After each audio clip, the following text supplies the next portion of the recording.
Hi, my name is Robert BRill. I'm a fibromyalgia advocate and a PhD candidate in health psychology, and this is my fibromyalgia podcast series.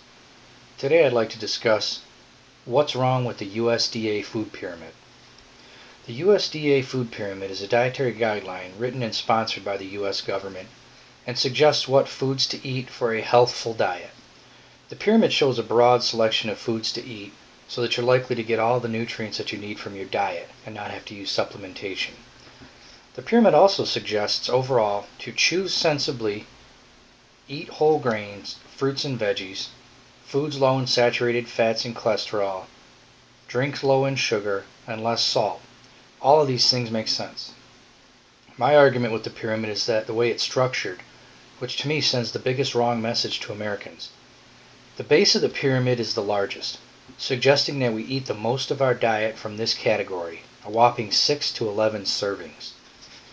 The problem is that the foods from this category are primarily simple carb foods, processed foods, pastas, etc., which are part of what is causing Americans to be obese and creating nutritional diseases.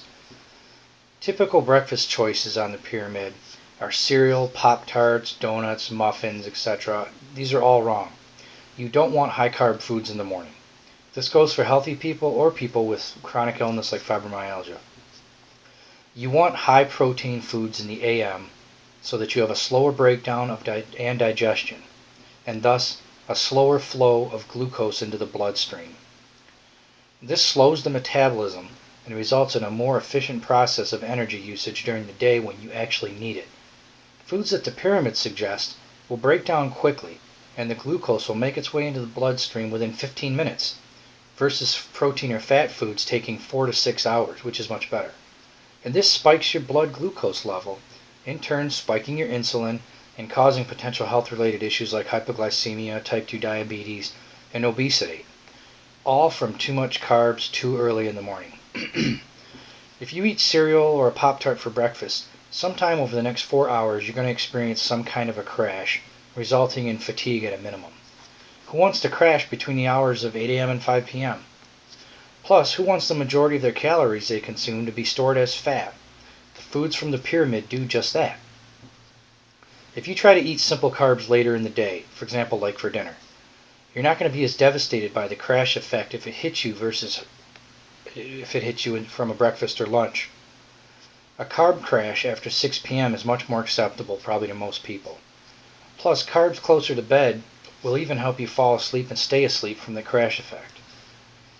The meat, poultry, fish, dry beans, eggs, and nuts group from the pyramid should be as big or bigger as the bread, cereal, rice, and pasta group, instead of occupying such a small piece of the real estate.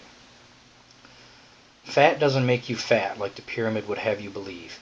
Carbs do, or anything that doesn't get used up relatively quickly and get stored as fat.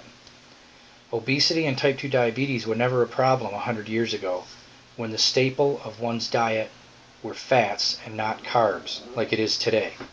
Since the 70s, Americans have been slowly eliminating fats and proteins from their diets and replacing them with carbs. I'm not suggesting that Americans don't eat enough fats. They do. They eat too much fat, too, especially saturated fats, which lead to things like heart disease, cancers, and stroke, whereas eating regular non-saturated fats are not nearly the contributors to obesity and saturated fat as the USDA and the government would suggest. But the issue is really the volume of carbs that Americans eat that lead to obesity and disease. If you're not overweight, but you eat a lot of carb foods, when your genes finally do catch up with you, your adrenal glands will have been so overtaxed to death from reacting to all the blood sugar spikes related to carbs. It's crazy. So even if you don't feel it at the time, it will catch up with you.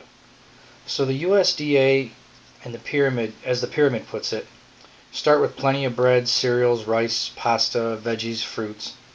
But I argue this is backwards. And I didn't develop this hypothesis on my own. I agree with it after years of scholarly and peer-reviewed research. Research is something that the government has a tendency to conceal. Try starting your day with proteins versus carbs for 2 weeks and see what you think. Thank you.